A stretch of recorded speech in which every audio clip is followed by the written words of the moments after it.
আল্লাহ পাক কিয়ামতের মাঠে উঠানোর পরে আমলনামা ছুড়ে দিয়ে বলবেন ইকরা কিতাবাক, পড়ো তোমার বই। চিন্তা করেন যে আপনি দুনিয়াতে থাকতে আসেন নাই, আপনি মরতে এসেছেন এবং সময় লিমিটেড। আসসালামু আলাইকুম রহমতুল্লাহ। প্রিয় দর্শক, আজকে আমরা জানব আল্লাহ পাক আমাদেরকে দুনিয়াতে কেন পাঠিয়েছে এবং আমরা দুনিয়াতে কেন এসেছি। দুনিয়াতে এসে আমাদের কি করা দরকার ছিল, আমরা কি করছি। আমাদের মতো অনেক মানুষ দুনিয়াতে এসছে, তারাও চলে গিয়েছে, তাদের অবস্থা এখন কি। তো জানতে হলে ভিডিওটি শেষ পর্যন্ত দেখুন। سبيل الدموع سبيل مريح আল্লাহ পাক কিয়ামতের মাঠে উঠানোর পরে আমলনামা ছুড়ে দিয়ে বলবেন ইকরা কিতাবাক, পড়ো তোমার বই।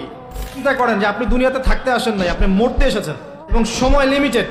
আপনি জানেন না কতটুকু, কত যে সময়টা পার করে এসেছেন, এই সময়ের মধ্যে কতটা রোজা রাখেন নাই, কত ওয়াক্ত নামাজ পড়েন নাই, কতবার জেনা করেছেন, কতবার সুদ খেয়েছেন, কতটা মানুষের হক নষ্ট করেছেন, কতটা দুর্নীতি করেছেন, কতবার মাদক খেয়েছেন, কতবার মেয়ের সাথে বারে ড্যান্স করেছেন, কতটা গার্লফ্রেন্ড চেঞ্জ করেছেন। আপনি হিসেব করেন, আমল নামা হিসেব করেন, আপনার আমল নামা নিজে হিসেব করেন।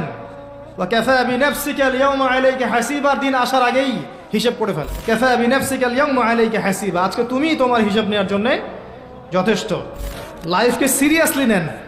আপনি দুনিয়াতে পাবজি খেলতে আসেননি, এখানে ফ্রি ফায়ার খেলতে আসেননি, একটা গার্লফ্রেন্ডের পিছনে সময় নষ্ট করার জন্য আসেন নাই, আপনি এখানে সুদ খেতে আসেননি, জিনা করতে আসেন নাই, আপনি পৃথিবীতে বেহায়ার মতো নগ্ন হয়ে রাস্তাঘাটে ঘুরতে আসেননি, আপনি পৃথিবীতে উম্মার মাঝে ফাটল সৃষ্টি করতে আসেননি, আপনি পৃথিবীতে দুনিয়া পূজা করতে আসেননি। এইসব কারণে আপনাকে পৃথিবীতে পাঠানো হয়নি। ওমা খালাকতুল জিন্না ওয়াল ইনসা ইল্লা লিয়াবুদুন, আপনাকে আল্লাহর ইবাদত করতে পাঠানো হয়েছে। টাইম আপনাকে আল্লাহ পাক এক্সট্রা দিবেন না। যতটুকু লেখা আছে আপনার লাউহে মাহফুজে, একটা দিন বাড়বে না, একটা দিন কমবে না। আপনি জানেন না আজকে লাস্ট দিন কিনা, আপনি জানেন না আজকে লাস্ট দিন কিনা। আপনি চাইলেও, যদি আজকে লাস্ট দিন হয়ে থাকে, আপনি চাইলেও আরেকদিন বেশি বাঁচতে পারবেন না। অতএব আল্লাহর হয়ে যান। আল্লাহ থেকে এসেছি, আল্লাহে চলে যাব। এমন অনেক মিসকিন পৃথিবীতে আছে এখন, যাদেরকে মানুষ চিনেই না, হাসতে হাসতে আমার আগে জান্নাতে চলে যাবে। এমন অনেক দরিদ্র মানুষ এখন পৃথিবীতে আছে, ওদেরকে মানুষ চেনেও না, মূল্যায়নও করে না, তারা সেলিব্রিটিও না,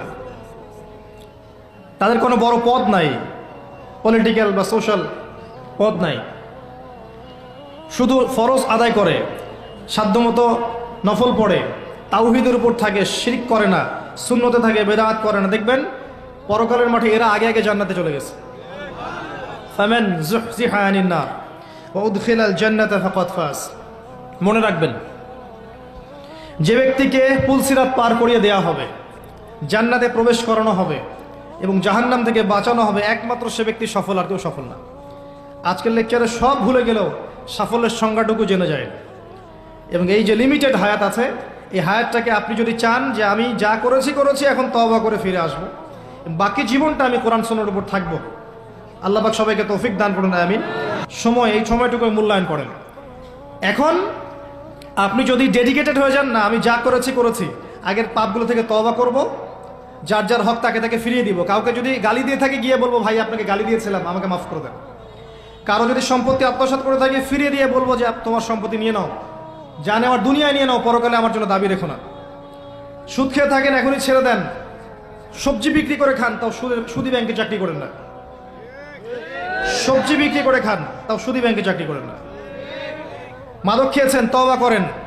তিনাতে খাবাল পান করানোর আগেই তওবা করে ফিরে আসেন। রোজা রাখেন নাই, হিসেব করেন কতগুলো রোজা রাখেন নাই, চেষ্টা করেন আদায় করে দেওয়ার জন্য, চেষ্টা করেন। হ্যাঁ, খালেস তওবা করলে আল্লাহ হয়তো এমনি মাফ করে দিবেন, আল্লাহ হয়তো এমনি মাফ করে দিবেন, বরং আল্লাহ গোনাকে নেকি দিয়ে পরিবর্তন করে দিবেন, এমনটা আল্লাহ পাক ওয়াদা করেছে। তারপরেও চেষ্টা করা উচিত আমাদের যে হিসেব করে আমি এটা আদায় করে দিব। কত ওয়াক্ত সালাত পড়ি নাই, আল্লাহ হয়তো মাফ চাইলে ইস্তেগফার করলে এমনি মাফ করে দিবেন। তারপরেও চেষ্টা করব যে ফরজের সাথে সাথে নফল বাড়িয়ে দেওয়ার, যাতে আমার ফরজের গ্যাপটা পূরণ হয়ে যায়। আল্লাহ সৃষ্টি করেছেন আমাদেরকে, ওখান থেকে এসেছি, আবার আল্লাহর দিকে কি হবে, ফিরে যাব। মাঝখানে একটা সময়, অনেক সময় চলে গেছে, অপচয় হয়েছে, হিসেব করে মিটিয়ে ফেলেন। বাকি সময় বাকি আছে, এমন নিয়াত করে ইস্তেকামার উপর থাকেন যে আমি জীবন চলে গেলেও আগামী যে দিনগুলো আমি বেঁচে থাকবো পৃথিবীতে, কোরআন এবং সুন্নাহর এক চুল বাইরে যাব না ইনশাআল্লাহ। আমার পরিবার আমাকে বুঝুক সেই না বুঝুক, আমার চাকরি থাকুক না থাকুক, আমার রিজিক কমে যাক আর নাই যাক, হ্যাঁ, আমাকে সামাজিক পদ আমার থাক বা না থাক, আমার রাষ্ট্রীয় পদ আমার থাক বা না থাক, আমি কোরআন এবং সুন্নাহর বাইরে যাব না, সিম্পল। এই অবস্থায় মৃত্যুবরণ করতে পারলে আপনার জন্য অপেক্ষা করছে অনন্তকালের জান্নাত। আপনি যা চান সেখানে পাবেন। এটা পরীক্ষার মাঠ, এটা ফলাফল পাওয়ার মাঠ না, এটা কিন্তু ফলাফল পাওয়ার মাঠ নয়, ওইটা ফলাফল পাওয়ার জায়গা। এবং বিশ্বাস করেন আল্লাহ পাকের কথা এত কঠিন, সূরা দুখানের মধ্যে আছে, জুক, আযাব যখন দেয়া হবে, জুক, চাখো, আযাব ভোগ করো, ইন্নাকা আনতাল আজিজুল কারীম, দুনিয়াতে অনেক আজিজ ছিলে, অনেক করিম ছিলে, এখন আযাব ভোগ করতে থাকো। বহু স্যুট প্যান্ট টাই পরা ফিটফাট মানুষ পরকালে নগ্ন থাকবে, বহু ফ্যাশন করা মেয়েরা পরকালে নগ্ন থাকবে, কাপড় থাকবে না পরার জন্যে। দুনিয়াতে বহু মানুষ যারা ভোগবিলাসে ব্যস্ত আছে, যাদেরকে দেখলে আপনার ঈর্ষা হয়, অনেক বড় বাড়ি, অনেক বড় গাড়ি, স্ট্যাটাস, দেখলে মাথা খারাপ। একটা সেকেন্ড জাহান্নামের আগুন থেকে বের হওয়ার জন্য তারা তাদের সব ফিদিয়া দিতে চাইবে, কিন্তু আল্লাহ পাক দিবেন না এদেরকে। এরকম বহু মানুষ পৃথিবীতে আছে। আল্লাহ পাক আমাদের সকলকে তার হুকুমকে সঠিকভাবে মেনে চলার তৌফিক দান করুন। আরও এরকম ভিডিও পেতে আমাদের চ্যানেলটিকে সাবস্ক্রাইব করে রাখুন।